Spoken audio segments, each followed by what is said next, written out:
Debo a mi querida amiga Melba Peniche el haber obtenido este libro, escrito por Iván Franco, sobre un antepasado suyo, que es un personaje que hay que estudiar mucho. Todavía, este es un estudio muy interesante, y no solo de su biografía, de su contexto, el licenciado Carlos Peón Machado. ¿Qué lo hace especialmente significativo? Don Carlos Peón Machado viene de una familia de hidalgos, de nobles, este sí noble, porque a su antepasado, que llegó a Mérida, don Alonso Manuel, me parece, Peón y Valdés, no sé si está Alonso Manuel o Alonso Luis, algo así, por allá. Fue hecho caballero en la catedral de Calatrava, ni más ni menos.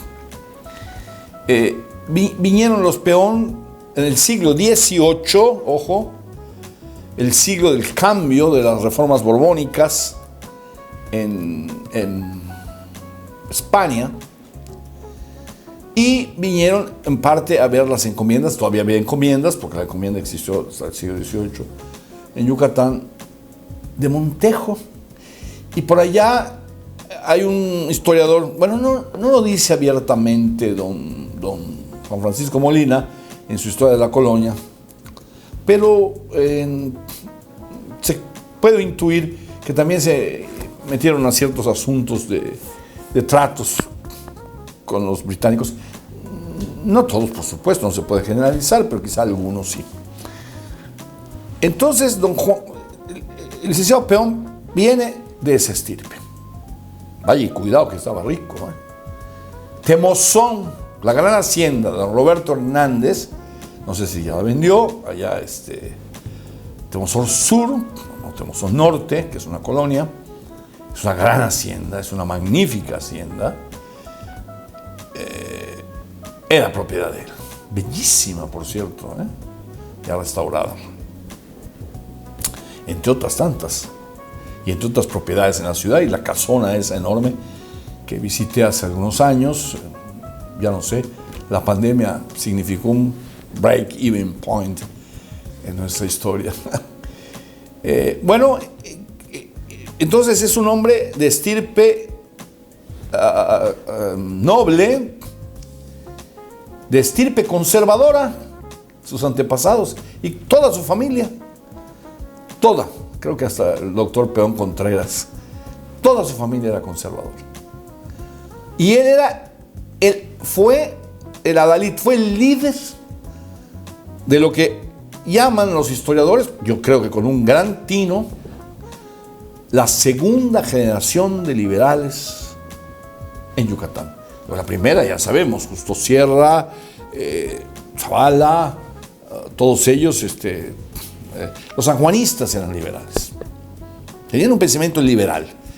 Fueron alumnos de ese hombre insigne, don Pablo Moreno, que habría que también tener más presente, por muchos motivos. Ya no nos ocuparemos de don Pablo Moreno.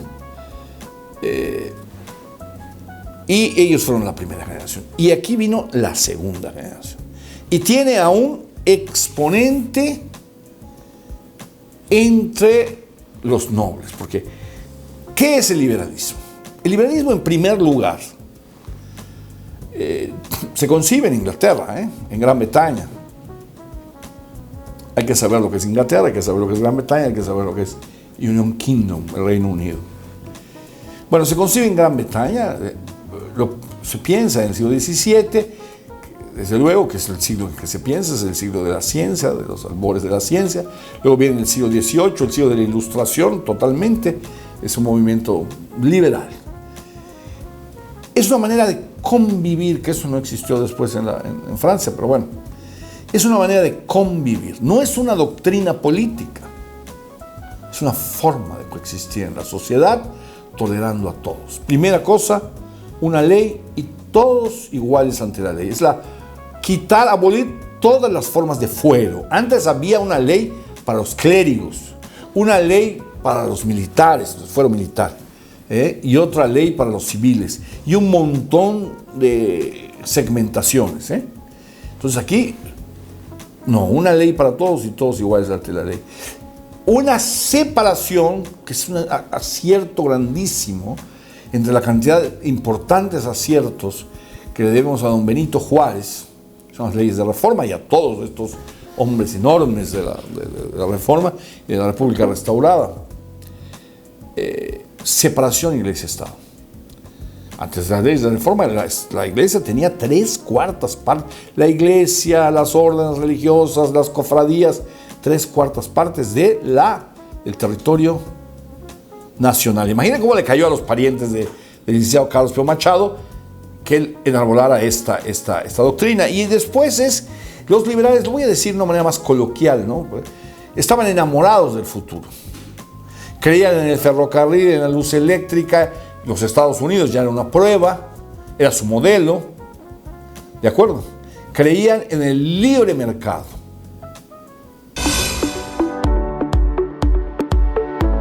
Nos esforzamos en dar un servicio personalizado en el proceso de fabricación por dentro, ofreciendo los espesores, acabados y medidas de acuerdo a su proyecto en periodo corto y económico. Realizamos acabados en lámina, pintada, acero,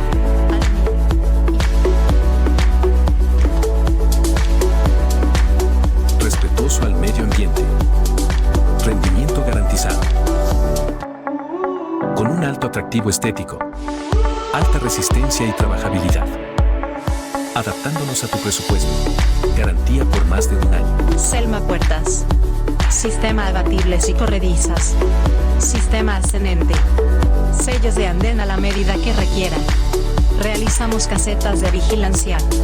Colchonetas. Cortinas hawaianas. Oficinas. Puertas para andenes. Cámaras frías. Proyectos 100% personalizados. Exportación en cualquier parte del mundo. Somos pioneros en instalación y elaboración. Selma Panel igual a calidad. No existía antes, porque antes habían concesiones de la corona o de los gobiernos, ¿no? ¿Qué puedes hacer? Ya luego vinieron otra vez las concesiones, pero no había... Claro, las reformas borbónicas impulsaron un poco el libre mercado, pero estos liberales creían firmemente que en ese ámbito de libertad, que es el libre mercado, iba a generar prosperidad en la sociedad, como lo hizo. No con nosotros quizá, o sí también, pero como lo hizo en otros países. No crean, en ese entonces, hoy se habla de libre mercado y dicen, bueno, la gente con empresas, los empresarios, lo que sería hoy la derecha, lo ve con mucho gusto. Entonces no, porque vivían de otra manera. Un poco a base de privilegios, algunos, desde luego, ¿no?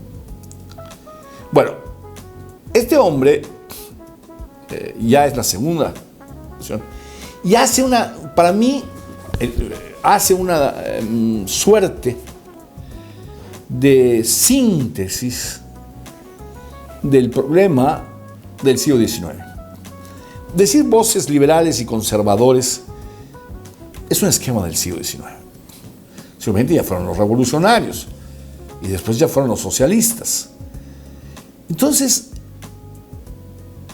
Pío Machado es un hombre aristócrata liberal.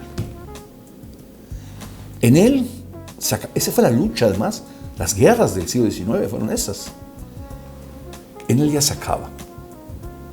Tiene un gabinete brillante.